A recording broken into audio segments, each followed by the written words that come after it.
Diyan na po ko ito ang sili. Sa Bohol, Carmen lagi nagplantation ani. Someone chatted me. Carmen Bohol. Asayandos la Cebu. Pero actually, daghan man ang utanan na kung pwede ba kuno magpabinhi na anis kilid-kilid tanaw bunga ninyo. Ingani diri ka nindot naligid na kakong saging sa ubos pero sagdira. Nya lubi, nya mangga, nya kita mos bukid pa kita jo katong gabukiran sa palibot mo ni akong background diri sa likod. Kay naman tas bakilid.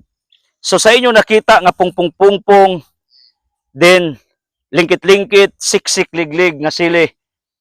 Mao ba nagpalami sa atong kinabuhi pag way sili pagka way lami sa kinilaw sa atong sudan ug uban pang mga langhalang unsa ang pagalang-halang ug way sili. So this is very useful. I pray nga magkalami unta pod ang imong kinabuhi karong Christmas ug New Year 2025. Mura sa sili nga dagdag ang palami sa tanang pagkaon ug sa atong hapagkainan. I pray that will become also a sili in one way or another nga maghatag kag uldo kahang pero kalami sa mga tao sa palibot nimo where you are. Okay? God bless.